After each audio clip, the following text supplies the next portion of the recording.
The sun burned low over the jagged ridges of Arizona, painting the desert in molten gold. A soft wind whispered through the sagebrush, carrying the dry scent of dust and wildflowers. From the edge of a rocky cliff, an Apache girl named Taya stood, her dark braids tangled from the day's ride. She was only 17, fierce yet gentle, raised among the red rocks and silence of the wild. Behind her, 3 older Apache men laughed cruelly. They were not strangers, members of her own tribe, but they despised her because she had refused one of their brothers in marriage. "You think you're too proud for us?" One sneered, his shadow stretching long in the dying light. "You think a girl like you deserves better?" Taya didn't answer. She turned away, gripping the edge of her worn shawl. "I only wish to choose my own path," she said quietly. But before she could take another step, one of them shoved her hard. Her scream broke the desert silence. Taya fell from the ridge, her body tumbling over sharp stones and dry shrubs, before landing with a sickening thud at the base of the slope. Pain shot through her leg, hot and blinding. She tried to stand, but her right leg twisted at an unnatural angle. Bone, broken, the world spun around her. Above, the men laughed once more before their voices faded into the wind. Then nothing but silence. Taya lay there as the desert cooled, clutching her leg and crying softly into the sand. Coyotes howled in the distance, the first stars flickering to life above her. Every breath was a knife in her chest. She whispered a prayer to the spirits for strength, her lips trembling. Hours passed. Her voice grew weak. Then hoofbeats. A lone rider approached from the east, his horse trotting slow and cautious. His name was Cole Lawson, a rugged cowboy who'd spent years drifting across the frontier. His face was worn from sun and sorrow, eyes a pale shade of blue that rarely showed emotion. He'd come west to forget, his family, his past, and a war that had left too many ghosts behind. Cole was on his way back to his small ranch near the Gila River when he saw something move at the base of the ridge. At first, he thought it was an animal until he heard the faintest cry for help. "Hello?" he called out, reining his horse to a stop. "Is someone there?" Taya tried to answer, but her throat was dry. All that came out was a whisper. "Help, please." Cole jumped off his horse and rushed toward the sound, boots crunching against gravel. When his lantern light fell on her, his heart clenched. The girl's leg was bent wrong, blood streaking down her ankle, her face pale and dirt-streaked. "Easy now," he murmured, kneeling beside her. "You're hurt bad." Taya blinked up at him, confused by the sight of this tall stranger with weathered hands and kind eyes. They pushed me," she gasped. "My leg." Cole nodded grimly. "Don't try to move. We'll get you out of here." He removed his jacket and draped it over her trembling shoulders. His hands were rough but gentle as he examined her leg. "A clean break, painful but fixable." "Name's Cole," he said softly, tying a makeshift splint from a piece of wood and his belt. "Can you tell me yours?" "Taya," she whispered. "All right, Taya, I'm going to lift you real careful, all right? It'll hurt, but I promise I won't drop you." When he slid his arms under her, she cried out in pain, but he held her steady, whispering calm words as he carried her to his horse. He laid her across the saddle in front of him and began the slow, careful ride back to his camp, a mile away. The desert night wrapped around them, cold and endless. But the rhythm of the horse's steps was steady, almost comforting. At camp, Cole set her down near the fire and quickly got to work. He boiled water, tore strips from his spare shirt, and cleaned the wound as best he could. Taya bit her lip to keep from screaming. "You're strong," Cole said quietly. "Most folks would have passed out by now." Taya gave a faint, trembling smile. But I've lived with pain before." Cole's gaze softened. "You shouldn't have to." When the fire crackled and the stars shone brighter, he handed her a tin cup of warm broth. "Drink slow. You need your strength." She obeyed, her hands shaking slightly. After a while she asked, "Why are you helping me?" He poked at the fire, thinking. "Because once someone helped me when I didn't deserve it," he said simply. "Seems fair I do the same for someone else." Taya looked at him for a long moment, the orange firelight flickering across his face. His voice carried a loneliness she recognized, the same ache she felt in her own heart. As the night deepened, Cole wrapped her leg more firmly and made her a soft bed of blankets near the fire. "You rest now," he said. "Tomorrow we'll get you to a doctor in town. You'll be all right." Taya nodded weakly, tears slipping down her cheeks, not from pain, but from the strange safety she felt beside this stranger. When she finally drifted to sleep, Cole sat back against a rock, watching the fire burn low. He didn't know why he felt so protective of this Apache girl. Maybe because her eyes reminded him of something he'd long forgotten: hope. In the quiet night, under the endless stars, two broken souls found each other by chance. One had fallen from a ridge, and the other had been falling for years, and though neither of them knew it yet, that single night in the desert would change both their lives forever. Morning broke softly over the desert. The first light of dawn spilled over the red cliffs, touching the sand with warmth. Cole Lawson stirred the fire back to life, glancing over at the girl sleeping beside it. Her face, peaceful now, was no longer twisted in pain. Taya woke with a quiet gasp when she tried to move. The pain in her leg was still sharp, but the splint held firm.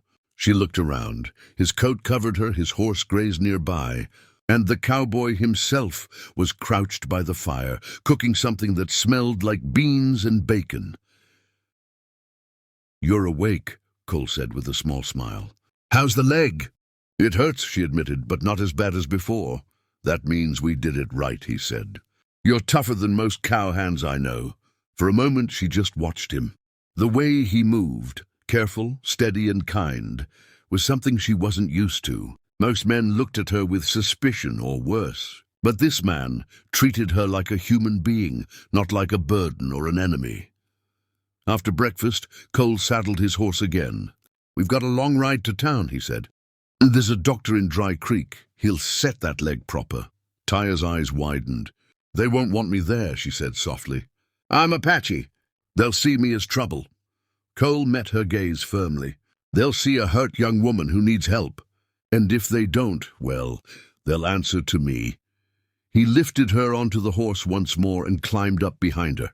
The ride was slow, the path rough, but Cole kept his arm around her so she wouldn't fall. The desert stretched endlessly, cacti, red stones, and heat waves dancing on the horizon.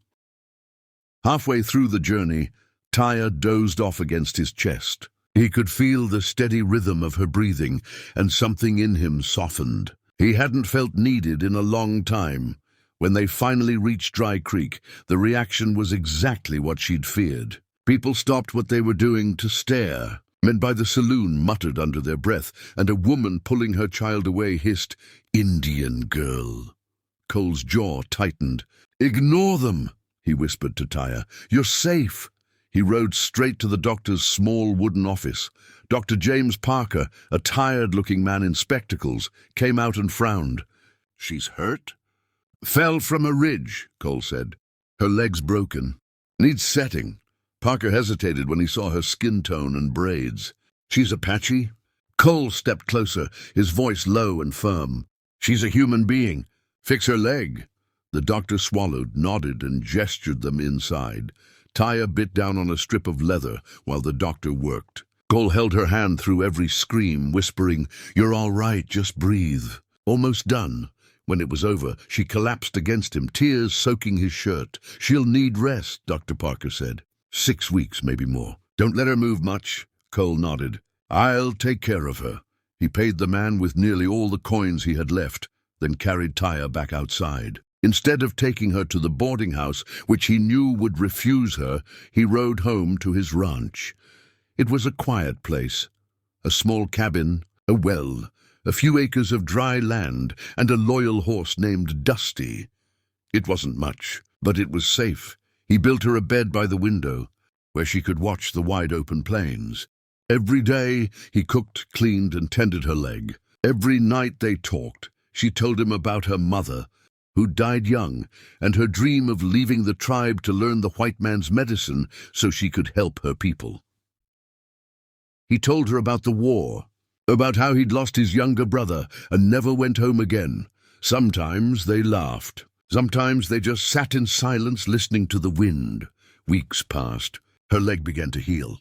She learned to walk again, limping slowly with his help. Each day she leaned a little less on him, but his heart leaned more toward her. One evening, as the sun bled red across the horizon, Cole sat on the porch while Tyre practiced walking with a stick. "You're getting stronger," he said. She smiled faintly. "Because of you." He shook his head. "Because you didn't give up." She stopped looking at him. "When I fell, I thought it was the end, but then you came." "Why, Cole? Why did you care?" He looked away, swallowing hard. "Because I was lost too. You gave me a reason to stop running." Their eyes met, and the air between them changed, warm, fragile, and real. Days later, a storm rolled through the desert. Rain poured for the first time in months, drumming on the roof. Inside, Tyre sat by the fire, sewing a leather strap for his saddle. Cole watched her, his chest tight with something he didn't quite understand. When lightning flashed, she flinched. He crossed the room and knelt beside her. "You're safe here," he whispered. Her hands trembled. "I never thought I'd be safe anywhere again." He took her hand gently. "You are now." For a long moment neither spoke. The sound of rain filled the silence, and then, slowly, she leaned against him. He wrapped his arm around her, holding her close, both of them breathing in the quiet rhythm of the storm. By spring, Tyre's leg was strong again. She could ride, walk, and even run. But her heart ached with a new fear, leaving. "You've got your life back," Cole said one morning. "You could go wherever you want now." She looked at him, tears glistening. "Wherever I go, I'll still remember the man who found me crying in the sand." Cole smiled sadly. "And I'll remember the girl who made me believe in something again." She hesitated. Then softly, "What if I don't want to go?" The cowboy froze, searching her face. The wind rustled through the dry grass, carrying the faint scent of rain and sage. "Tyre," he whispered, "are you sure?" She stepped closer, her dark eyes steady. "I was broken when you found me, but with you, I'm whole again." Cole reached for her hand, his thumb brushing over the scar that had healed along her leg. "Then stay," he said simply. "Stay, and we'll start over together." She smiled through tears. "I'd like that." The sun broke through the clouds, flooding the land with gold. In that small ranch house, a cowboy and an Apache girl began a new life, two hearts that had once fallen apart, finding strength in each other. Out on the ridge, where it all began, the wind still whispered through the stones. But now it carried a new sound, the faint, sweet laughter of two souls who had finally found home.